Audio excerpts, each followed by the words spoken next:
the reason that you see more and more reports about UAPs, UFOs, is that they are watching us like cultural anthropologists watch primitive tribes, because they recognize that any planet which has a species that develops technology gets to a point where it has to choose whether the technology is going to destroy it or whether they're going to change their priorities and make the fostering of well-being their main priority.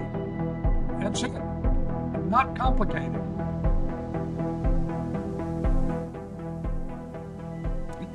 Now, for people who don't know your work and are not perhaps even acquainted with the term remote viewing and what that entails, do you want to give a quick framework to people who haven't heard that before and an introduction to the work that you've spent, a large part of your life conducting?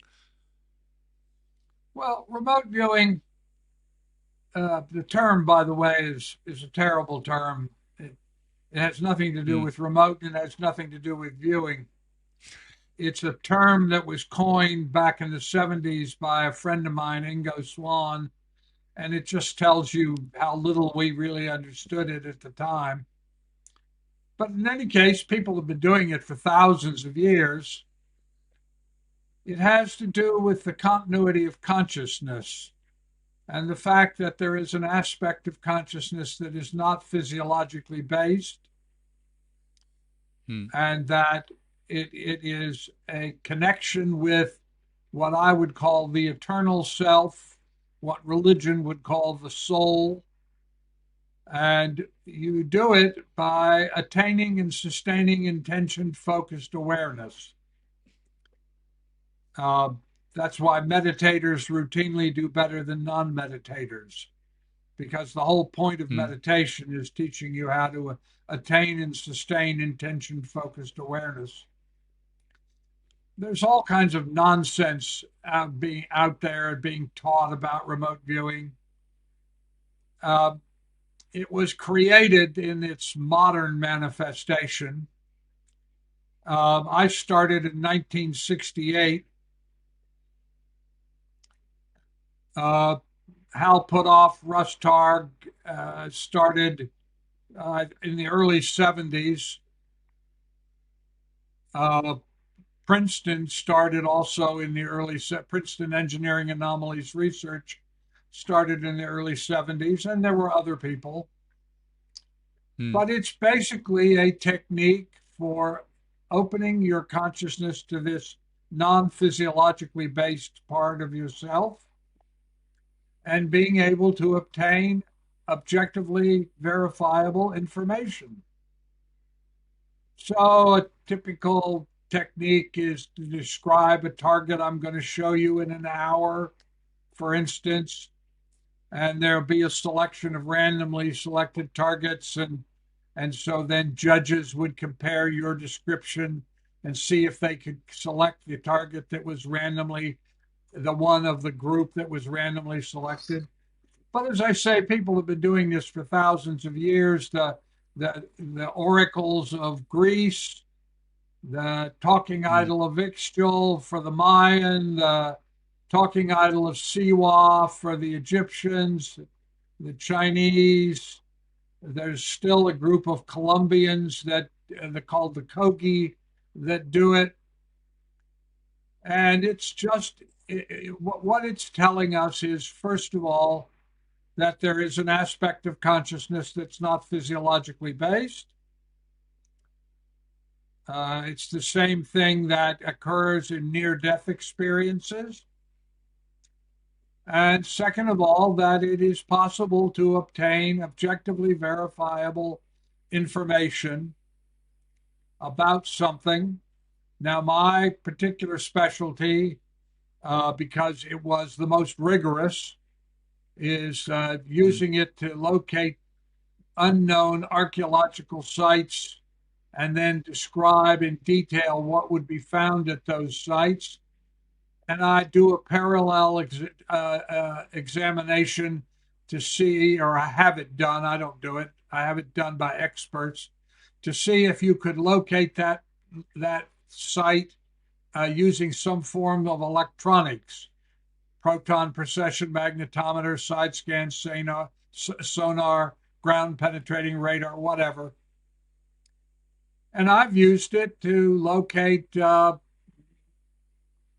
Cleopatra's Palace, Mark Antony's Palace, the Timonium, Pompey's Pillar, one of the seven wonders of the ancient world, the Lighthouse of Pharos, the Brigleander, one of Christopher Columbus's caravels from his fourth voyage, and to solve murders, to find a racehorse that was stolen. I mean, all sorts of things. You can do all kinds of things with it. You can use it, and I do, to predict what will happen in, for instance, the Standard and Poor 500 market. You can get about a 75 to 80% hit rate. That's pretty good. That's... So it's many people do it now. It's the one parapsychological experimental protocol that has become a hobby, and so people all over the world do it. There are study groups, conferences, magazines. The problem, what has happened recently, is that there's a lot of misinformation about it that comes out. That there's a particular way that's the best way to do it. Something called CRV. It's not the best way. Actually, it's an inferior way. But and all kinds of, just anyway, there's all kinds of stuff that's taught about it now that just isn't based on experimental evidence. But when we created it in the 70s, late 60s in my case, but we really got underway. You can go to my personal website, stephanschwartz.com. I make films, or made films out of these experiments as I did them. And you can watch people locate an unknown buried wreck on the seafloor. You can watch them locate buried buildings in the middle of the desert in Egypt, or as I said, one of the seven wonders of the ancient world. And my particular way of doing it is to have multiple people do the remote viewing. It's what's called the Mobius consensus protocol. And then you take each concept that the people put forward, and you do the field work to see if it's correct, and then you have experts evaluate the accuracy of it. And you typically expect to see somewhere about 30-35% you can't evaluate, not because it's wrong, but because, if you said Cleopatra was thinking about something particular, there's no way to know, so you can't evaluate. And of the part that you can evaluate, if you do it correctly, we expect to see between 78 and 92% be judged by independent experts as correct. So it's quite useful. Well, that's unbelievable. Yeah, look, the first I heard about it, and potentially a lot of people, was through via the CIA and using it to I know you don't like the term, but to remote view on Russian sites during the Cold War, which was my first time I'd heard it, and it was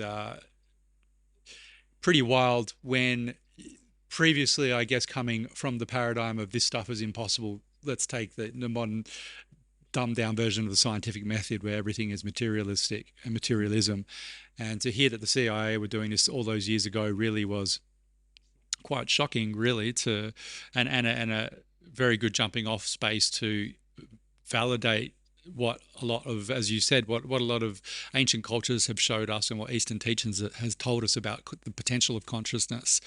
Were you, I mean, with a bit of backstory, were you involved with those initial tests of using this? No, I would during the not Cold do War? classified research.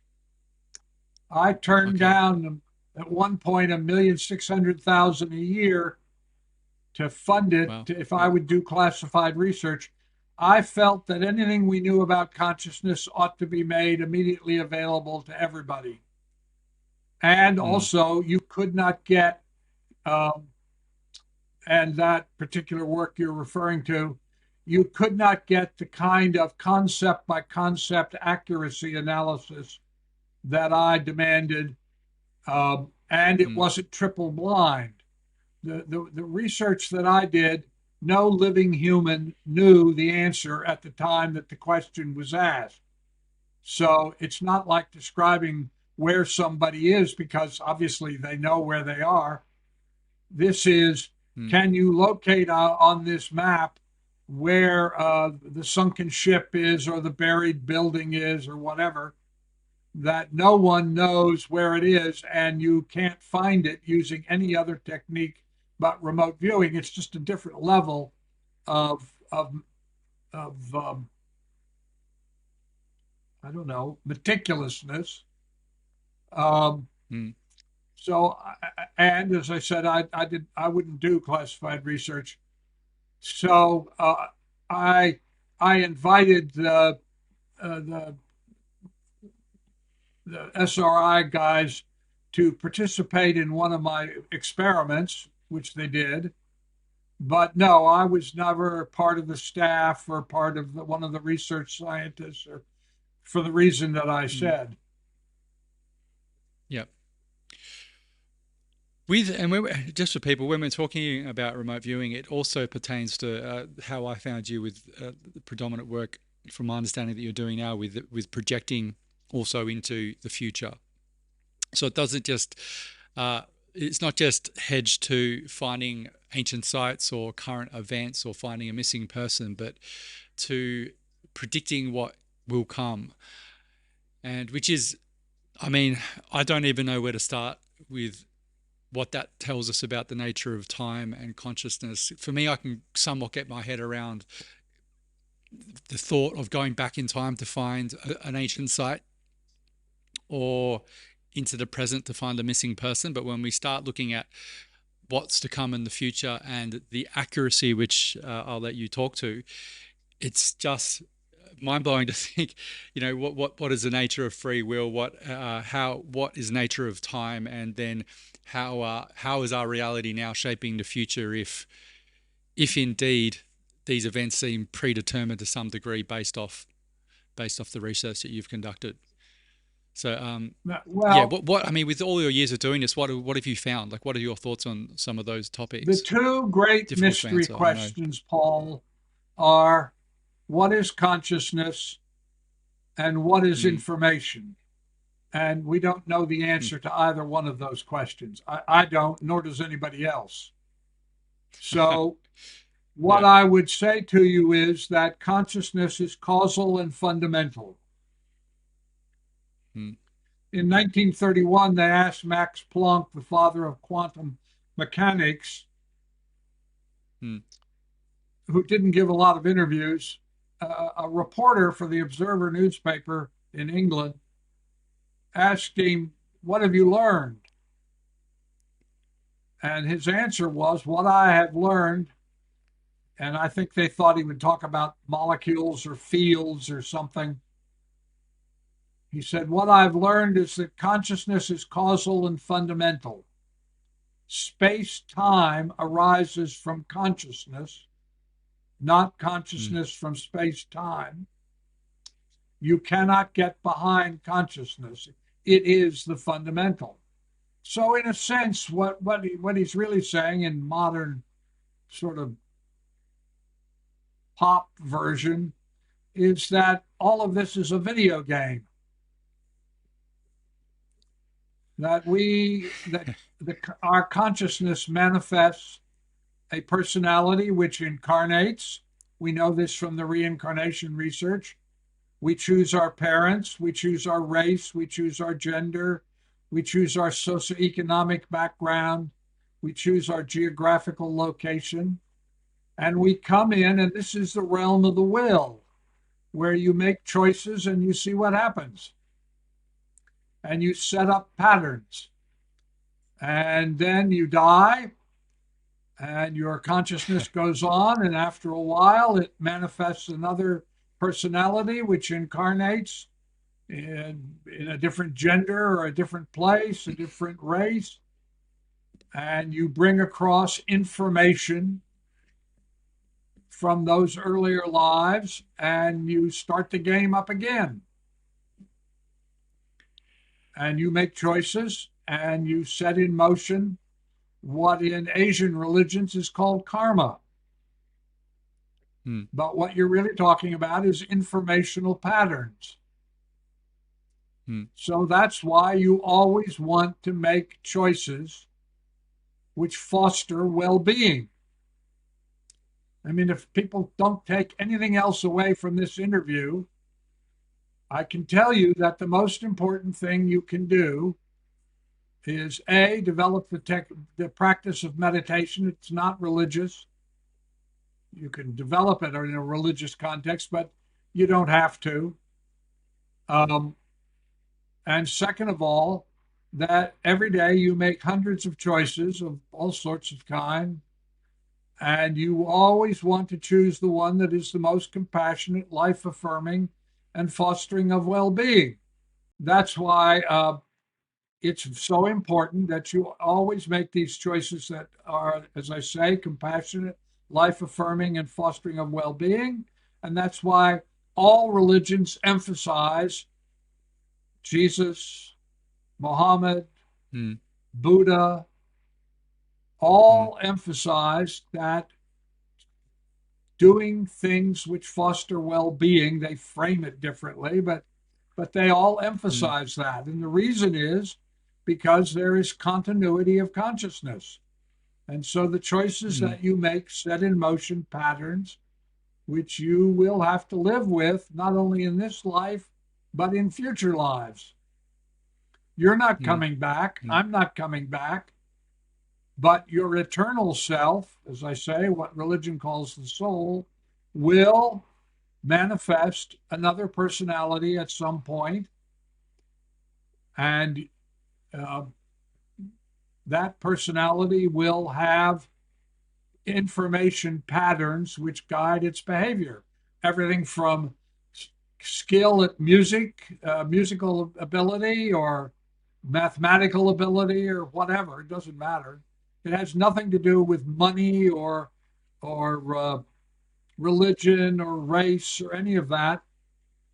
Now, as to remote viewing the future, I think I actually don't know for sure, nor does anybody else. I think when you ask somebody to remote view the future, what you're asking them to do is to describe the highest probability of events that will arise out of the current state of consciousness at the time you're asking the question. Now, I've been doing this for 45 years, probably longer than you've been alive in this incarnation. And it's highly accurate. For instance, I started in 1978. I left government. I'd been the special assistant to the chief of naval operations. I'd been involved. I was one of the small team that transformed the military from the elitist conscription racist organization of Vietnam to the all-volunteer meritocracy, gender and racially blind, neutral military we have today. And I was also part of the MIT Secretary of Defense study group on innovation, technology, and the future, and also the Smithsonian Institution study group on innovation, technology, and the future. And I held a lot of very high clearances. And I was convinced we were going to have a nuclear war. We were at the height of the Cold War, and I didn't think that it would happen deliberately, but I thought it might happen by mistake. And in fact, were it not for one Soviet colonel who wouldn't push the button, we would have had a third world war. There Was that the was a false alarm? Was colonel that named when? Stanislav Petrov who Yeah. was in charge of a missile launching facility. And on his radar, he suddenly saw Mm. incoming American missiles. And he got orders to launch his missiles, but he just didn't believe the Americans would do it. So he didn't push the button, and they sent a team out to arrest him because he wouldn't do it. And when they got there, they discovered that it was not, there were no missiles. It was a malfunction in the radar system. And had he pushed the button, we'd have had a third world war. But anyway, I thought that was likely to happen. And so did everybody else who had access to the level of information that I had. So I thought, I was doing remote viewing. As I said, I started in '68. So I had already developed the Mobius consensus protocol. And so I began interviewing people. And the important thing is you don't want to go too far into the future because you won't understand what they're saying. Yeah, that's I a key mean, point, isn't it? Because we don't. Yeah. it's a very important point. I mean, think about it. If this were the 18th century and Benjamin Franklin was Yeah. doing remote viewing, and they told him that there was a little thing you could wear on your arm that would allow you to send a message to anybody on the planet, I mean, how in the world would he interpret that? So you don't want to go too far ahead. So in '78, I started doing 2050.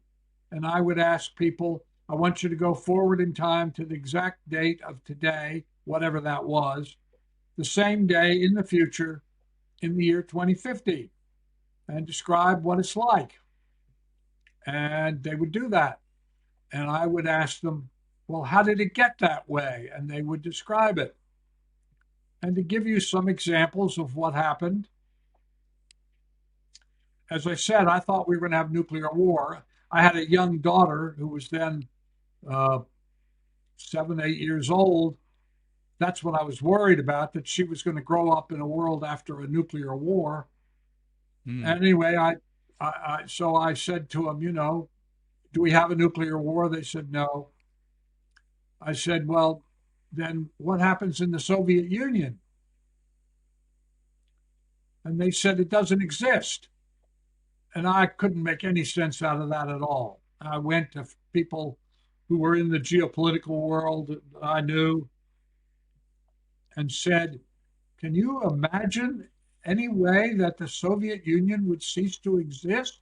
They were then, this was a bipolar two superpower world. They said, no, that's complete nonsense. What are you talking about? But of course, Christmas Day, 1991, Soviet Union ceased to exist.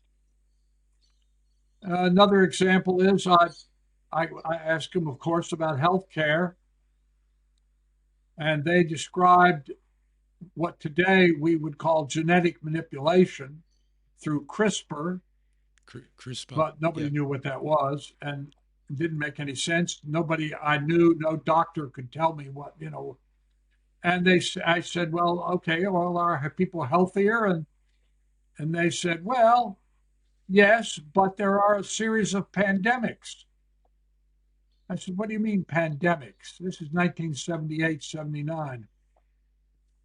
And they said, well, there's going to be a series of them. And the first one will be a blood disease that crosses over from primates to humans in Africa, and it's going to kill millions of people. And I went to a friend of mine who was the deputy director of National Institutes of Health and said to him, do you have any knowledge about a blood disease that crosses over from primates to humans and has the potential to kill millions of people? And he said to me, Stephan, whatever it is you're smoking, you better stop. And then, of course, in '81, the first AIDS appeared, a blood disease that crossed over from primates to humans, and it killed 35 million people. And then there was SARS, and then H5N1, Mm. and now most recently COVID. So everything they said was correct. So I eventually got about 4,000 people to do this remote viewing all over the world, all kinds of people. People in Russia, people in Germany, people in France, people in England, people in Jamaica, people in the Bahamas, Canada, the United States, Japan.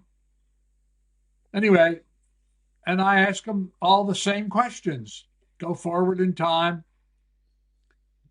And to the degree that I can evaluate it, because of course the difficulty is how do you evaluate something that happens in the future? But what I can evaluate is when they describe how we got there. I gave you a couple of examples. It turns out that the data is about 83% correct. So they're describing That's the thing that astonishing. It is. The thing that I'm really concerned about, I'm very concerned about what's happened in the United States, is that there is an agreement. And again, I'm looking for consensus.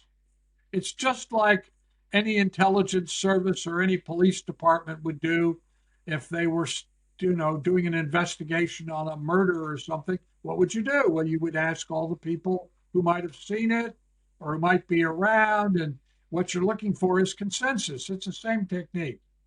That's how I developed it. Yeah. It's the same technique. So um, the big consensus is that between 2040 and 2045, we are going to have a civilization altering crisis in 15 years. I at first thought it was one thing, but now as I do further analysis of the data, I think it's a confluence of a number of things. One is climate change. Two is either too much water, coastal sea rise, submerging large parts of the country, or lack of water. So it's either too much water or not enough water. The end of the carbon era, end of gasoline powered, petroleum powered vehicles, the end of using gas, natural gas, the conversion to several technologies that are non polluting. By 2060, we're on the other side of it. The United States remains one country, but the real power has devolved down to the states or groups of states. You can see it happening, I mean, every day. It's what I call the great schism trend, the red-blue split. We are already two countries in a single nation.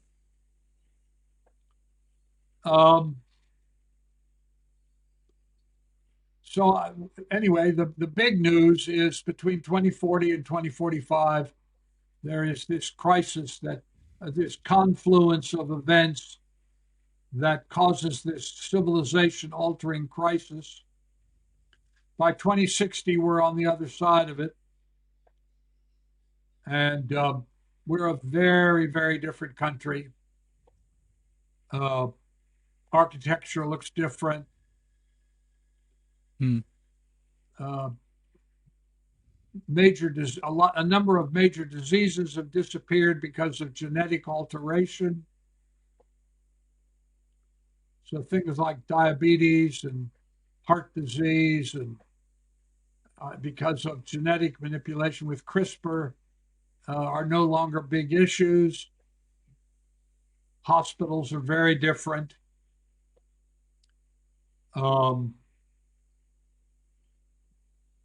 Racism has largely disappeared. So all of that goes into crisis. And I would actually say to you, in the next 4 years that we're going to really see that crisis big time, um, coming to a culmination in 2040, which is, it's just 15 years from now. You're going to see it. Uh, but by 2045, it will have largely resolved itself. When you say crisis, cataclysmic, like is this something Yeah, that you've that is looking at wiping out like a significant portion of the human race, or yes, is it just we yes, need to yes. adapt? It's that kind of, so it's large. Yeah. There's going to, yes, yes, Okay. there's going to be millions, hundreds of millions of migrants, for instance. Large parts of Yeah. Florida are going to disappear. You can't already you can't get health house insurance because the insurance No. companies don't want to insure it. But for instance, Florida from about Fort Myers down is going to disappear underwater. Uh, Large parts of Santa Monica, Manhattan Beach, Hermosa Beach, parts of the Eastern Shore of Maryland, uh, Baltimore, Washington, Philadelphia, New York, Mm. um, islands. Yes, it's going to So be radical. Whole parts of countries like Bangladesh, yeah. Pakistan are going to go underwater. So where are those people going to go? Mm. They're all going to be migrants. We already have millions of climate change migrants. Nobody ever talks about it. But that doesn't mean that they're not there and that they're not already Mm. suffering. I mean, look at what's going on in Los Angeles. How long do you think it's going to take to rebuild parts of Pacific Palisades up into Yeah. uh, what's going on now in the northern Los Angeles? And they're not going to rebuild the same kind of houses. They're going to build a different kind of architecture that's Yeah. resistant to fire. Look at what's going to happen to all those jobs, all those markets, all those, whatever. So you Mm. can already see it happening. It's just people don't talk about it in that long-term context. They describe it as a sort of one-off event. It's not a one-off I was event. going to, It's going on all over yeah. the world. I was going to say it's because it's still somewhat isolated to individual locations and countries that people, it's manageable within that context on that scale. But if you have something like you're describing where it happens simultaneously to a large extent, whether that is a creeping of sea rise or bushfires that were like, we in Australia, we've had similar events. It's a smaller population, but still to the same scale. If you look at it per capita, it's still like horrific. And floods, and it's interesting to see the way a lot of people deal with that. It's sort of once it cycles out of the news cycle, once it's lost its traction, for the most part, aside from the people who are living in those places and don't have an option to move, it's forgotten about and it's back to business as usual. And I don't think we generally wake up as people until we have something which is so calamitous that we go, okay, we need to Well, look at the way we're headed. what, yeah, what's going to happen is it's just going to happen more often. Are you in Australia? Is that where you are? Yeah, yeah, yeah. No, we've had our fair share of pretty of the worst bushfires ever Okay, in the yeah, last 5 years. yeah. Look at what's happening to the reefs. Look at what's happening to the marine ecosystem in Australia. Look at what's happening, uh, the sea rise that you all are experiencing. Look at the temperature increase. Yeah, it's going. It's not in in the general consciousness of the population. They don't yet see it as an ongoing crisis. They see it as isolated. It's not. The same thing that's going on in Australia is going on in the United States. The same thing that's going on in Australia and the United States is going on in Bangladesh, is going on in Pakistan, is going on in Japan. It's it's going on all over the earth. The ocean currents are changing. It's going to radically change the weather in much of Europe, in the United Kingdom. It's going to change your weather dramatically. So it's building up to a such a level of crisis and frequency of occurrence that it's going to change all of human society.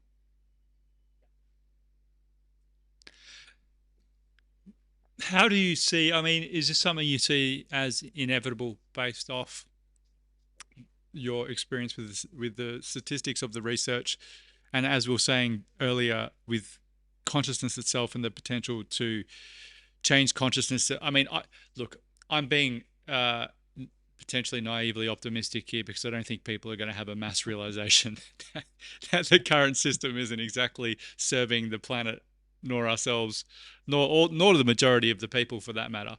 Um, Look, there's I've mentioned it before in the podcast, but I really like Buckmaster Fuller's work, and he has a, I think it was in his last book where he said that this calamity is inevitable, but ultimately it's for the greatest good of humanity because it will lead us on a new path.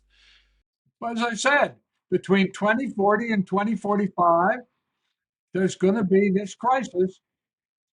And by 2060, we're going to be on the other side of it because we will have restructured, we will have reorganized, we will have changed our technologies. Right now, the major priority in all of the developed countries is profit, not well being. Yeah. Now, there are a few countries, the Scandinavian countries, the Netherlands is doing better, that do care about general well being. But for most of the world, the developed world, and Australia is part of that, the main priority is profit. So we're going to have to reorganize and create social structures whose primary priority is fostering well-being. That's the big deal. It's a conscious. It's not so much for me. It's not the systems. It's the awareness to create the systems. Whereas at the moment we're so fearful of any change, and we're so mired in this, the current structure. And I understand, and I would agree largely with that. Capitalism is the best worst system we've discovered for all the other ones we've tried. Yet we're not even looking at other ways of being on the planet, which we've had examples of people here for thousands of years living in a more harmonious state in a different way entirely, and yet we seem to think now that we don't have any other option. Well, it's not that capitalism is bad. It's that you can have capitalism, profit. That's not the problem. The problem is, and if you don't take anything else away from talking to me, the problem is you must make fostering well-being at the individual and the social level your first priority. Now, you can make all the profit you want as long as it fosters well-being. That's the key to the whole business. When I look at this data, that's what I'm doing right now. I got 10,000 pages of data, right? It's so much that I have to use an AI system in order to be able to work with it because there's just 10,000 pages. So I mean, Yeah. So the big takeaway for me is you must foster well-being. I wrote a book about this called The 8 Laws of Change, about how to do it. But however you do it, we have got to structure a social order that it doesn't mean you can't make a profit. What it does mean is that every choice you make is compassionate, life-affirming, and fostering a well-being, which means you have to give up your resentments, your hates, your racism, your genderism, all that nonsense, because it doesn't foster well-being. And the only way humanity is going to survive and prosper, and in 2060, they tell me that we've done it. Now, millions of people have died. Millions of people, Mm, tens of millions of people have been migrants and have had to relocate. But 2060, we have made the change and we're on a new direction as a human species.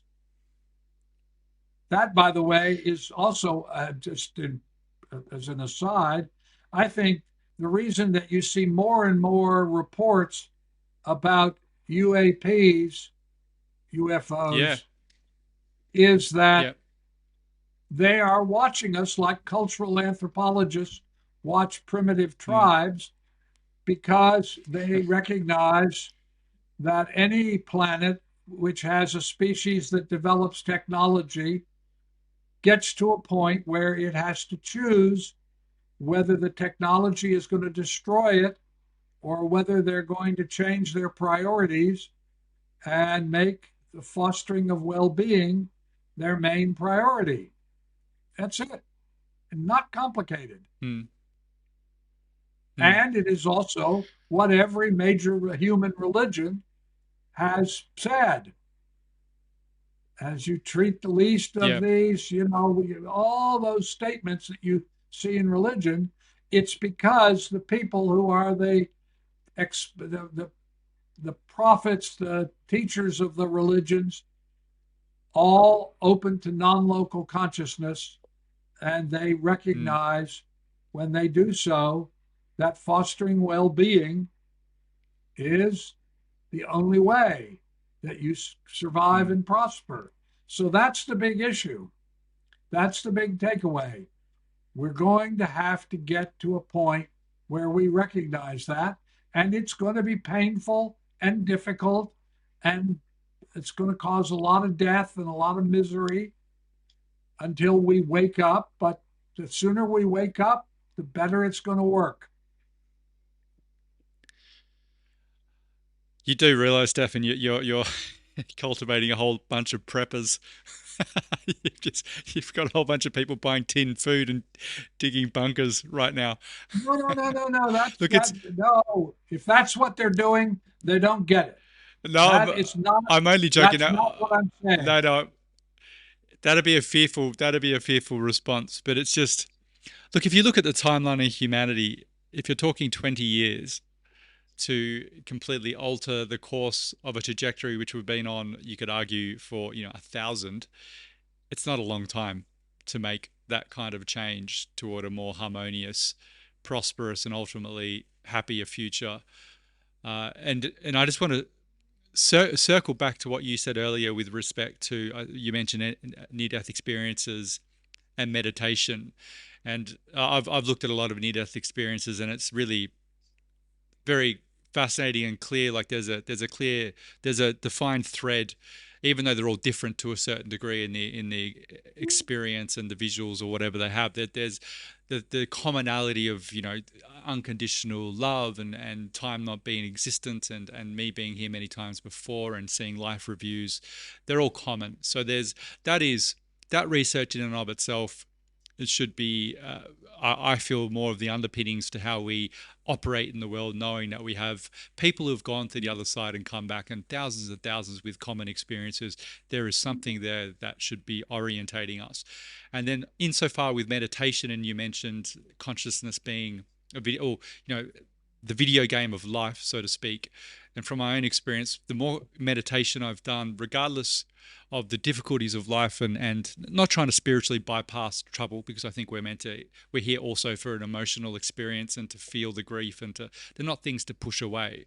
But through having a practice of where I'm removing my personality structure, so to speak, and from the body and all the worries and so on, and accessing some sort of higher consciousness. I don't Language is clumsy around this, but it does give you. I found it gives you an aperture to feel that okay, it's okay. There is a divine connection to something much larger, and it makes the hardness of life flow through more easily.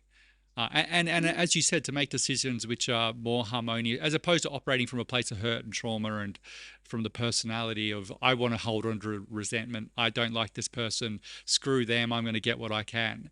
Uh, Right. Ultimately making myself unhappy because I'm always in conflict. But to actually be like, well, I want to feel peace, and I'm choosing to hold on to this. So why don't I it's easier said than done. But if I let this go, not only will I feel peace, I can't control how the other person feels, but I'm creating harmony within that moment.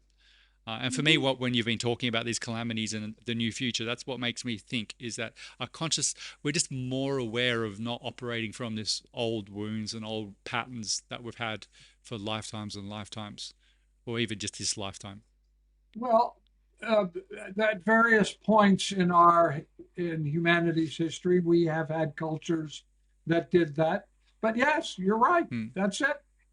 Not complicated. mm, Every day you mm, and it is a result. Look, we know from the research that when 10% of any mm, population change in their consciousness about something, that the whole society has to, whatever it is, whether it's a school committee, a church group, a community, a nation, when 10% change their consciousness, that the whole society has got to change to accommodate that.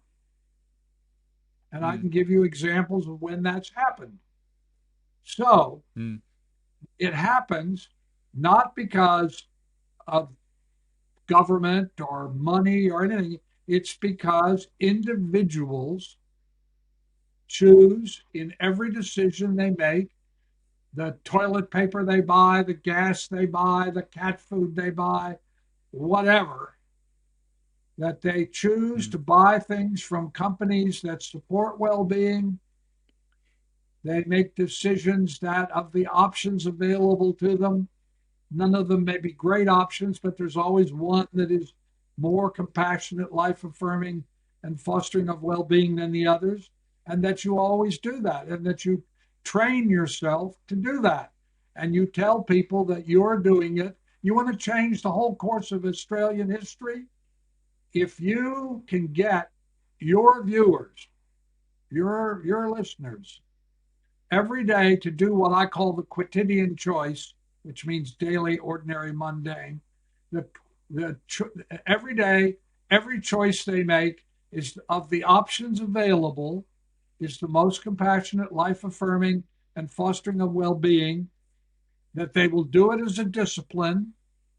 That they will tell 10 friends that they're doing it as a discipline and invite them to participate and do so as themselves and get 10 of their friends to do it. Within a year of this interview, you can change the course of Australian history. And it's mm, been done. This is how Nelson Mandela mm, ended apartheid in South mm, Africa. This is how mm, Mahatma Gandhi got independence for India without a war. This is how Martin Luther mm, King got civil rights passed in the United States. We have lots of examples of it. We just don't recognize them for what they are. All of them are mm. nonviolent changes which resulted from ordinary people making different kinds of choices. Mm. So you want to change the I mean, whole if you look at course of Nelson, Australian history, your listeners can do it. yeah. Well, I mean, when I look at these great examples that you just said, and thinking of Nelson Mandela, who had every right to hold on to anger and resentment to what was done to him, and yet chose ostensibly love and what was best for the country and best for the people. And yeah, it's incredible. It's funny how that makes everyone the feeling of that is like you can feel that in your bones, in your spirit. When like I just felt that when I spoke of Yeah, him, and it's just it's funny why we find that speaking personally, that can be so difficult to make that. to let go of the things which I feel I've been wounded by and just choose love. It's funny, and we've made a whole industry around it. Look at the whole wellness industry is around this, when it's actually coming to some sort of realization. No, this is I'm only hurting myself by holding on to these emotional states. That's correct. Yeah. As I said, this is not complicated. It may be No. emotionally difficult, but it's not Yes. intellectually complicated. Yeah. Stephan, I'd like to just, I'm so appreciative of your time, and I know you've got a full day. Yeah. Just touching upon quickly what the work you're focused on now, uh, and then where can people find you? And I have to ask, are you going to release a remote viewing investment fund? And that's a a that's a remote joke. viewing investment fund, I don't know what Investment that fund is. for future tech, just for future technologies that we should be looking at to to put our money into, Oh, I've done all that. based off. Oh, you I've have. done all that. I did that years ago. You can go to Yeah. academia.edu. Academia.edu. You can download all my papers. I make everything freely available. As I said, I would not do Yeah. classified research because I felt anything that was learned ought to be made available to everybody. You can go to my personal website, www.stephanschwartz.com. You can StephanAschwartz.com. You can read my daily web publication, schwartzreport.net. You can look at hundreds. You can go to YouTube. I have hundreds of interviews that are up. I'm doing everything I can to get this information out to as many people as possible. Get a copy of the book, The Eight Laws of Yeah. Change. It'll tell you exactly how to do it.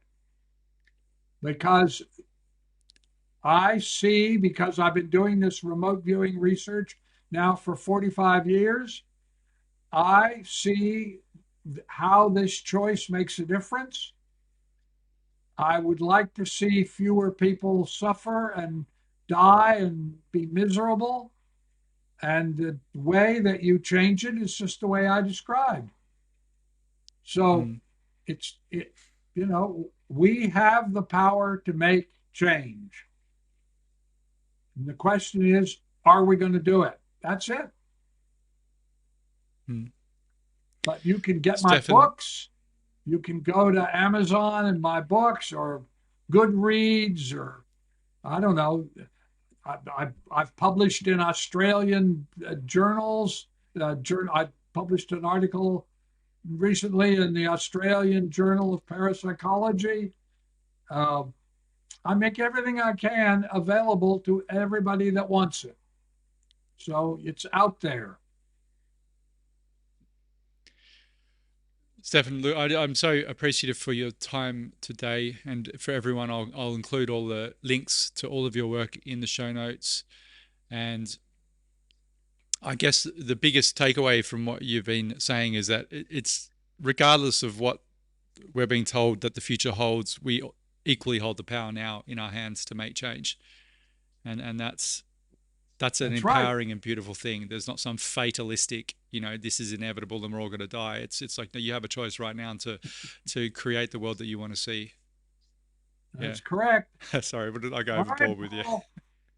Well, thank you very Thank you, much. Stephan. Thank you so much. Lovely to chat You with you, take and care. thank you for all your work. You too. All right. Bye bye.